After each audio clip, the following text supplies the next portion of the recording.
যে ব্যক্তির মধ্যে পাওয়া যাবে রে, ওই ব্যক্তিকে প্রাথমিকভাবে পরহেজগার হিসেবে চিহ্নিত করা যাবে।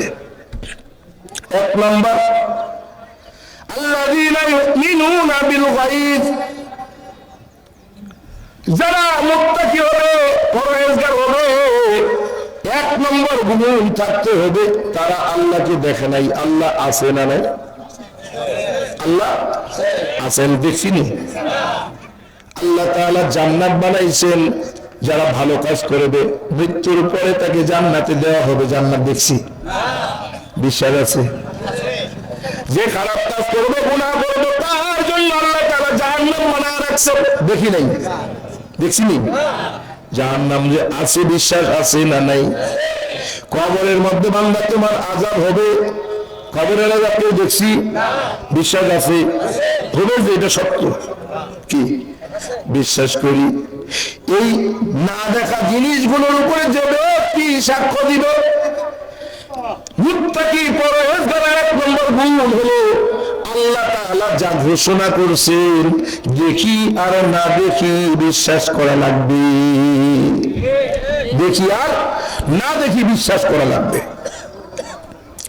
দুই নম্বর, ওয়ায়ুকিমুনাস সালাহ, বলে নামাজ কায়েম করবে। নামাজ কি করবে? নামাজ কায়েম করা কাকে বলে? বলে ব্যক্তিগত জীবনে সে নিজে নামাজি হবে। ব্যক্তিগত জীবনে কি নামাজি হতে হবে? ব্যক্তিগত ভাবে সে নামাজ পড়বে, ব্যক্তিগত জীবনে নামাজি হবে, নামাজ পড়বে। পারিবারিক জীবনে সে নামাজি হবে। বলে একা নামাজ পড়লে হবে না, পরিবারকেও নামাজ পড়াও লাগবে, হবে না? ব্যক্তিগত জীবনে নামাজি হবে, পারিবারিক জীবনে নামাজি হবে। শুধু ব্যক্তিগত জীবনে আর পারিবারিক জীবনে নামাজি হলে হবে না, বলে সামাজিক জীবনেও নামাজি হতে হবে। বলে সমাজকে নামাজ পড়াইতে হবে।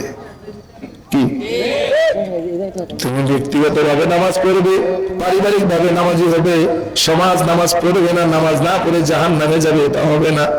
বলে সামাজিক ভাবে নামাজি হতে হবে, নামাজ বাস্তবায়ন করা লাগবে।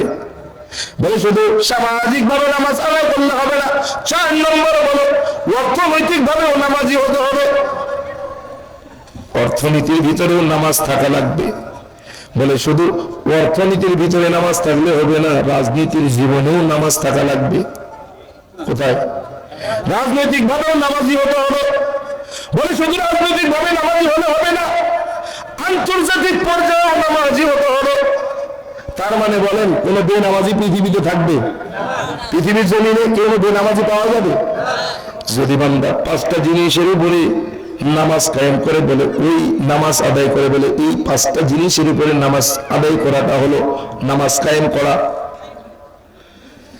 3 নম্বর, পরহেজগারদের 3 নম্বর গুণ হলো ওয়ামিম্মা রাযাকনাহুম ইউনফিকুন, বলে যে ধন সম্পদ আমার রব আমাকে দিয়েছে, কে দিয়েছে? কে? আল্লাহ তাআলা আমাকে ধন সম্পদের মালিক বানাইলেন। এই ধন সম্পদ আপনার আমার না, এই ধন সম্পদটার মালিক হলো আমার আল্লাহ।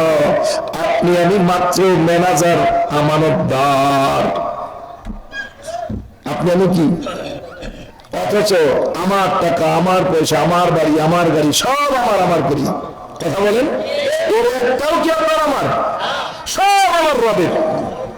রব আপনাকে ডিস্ট্রিবিউশন করার জন্য দিয়েছে মাত্র। কেমনে ডিস্ট্রিবিউশন করবেন তারও একটা সিদ্ধান্ত আল্লাহ তাআলা জানিয়ে দিয়েছেন। কি ঠিক কিনা? রব বলেন আমিম্মা রাযাকনাহুম ইউনফিকুন, বলে আমার দেওয়া সম্পদ থেকে আমার রাস্তায় দান করতে পিছনের দিকে তাকাবে না, কারো কাছে বলবে না। আমার দেওয়া সম্পদ থেকে চাইতে দেরি হবে, দিতে দেরি করবে না। যেমন টাকার গায়ে একটা শব্দ লেখা আছে, চাহিদা মাত্র বাহককে দিতে বাধ্য থাকিবে। কি আছে না টাকার গায়ে লেখা? আপনি টাকার মালিক হতে পারেন, কিন্তু যখন আপনার কাছে চাবে স্পষ্ট করে লেখা, চাইবা মাত্র ইয়ার বাহককে দিতে বাধ্য থাকিবে। তার মানে রব আমাকে যেই সম্পদ দিয়েছে, এই সম্পদগুলো আমার রাস্তায় যখন আমার বান্দার বান্দিগুলো চাইবে রে, পিছনের দিকে তাকানোর সময় নেই, চাইতে দেরি হবে। যত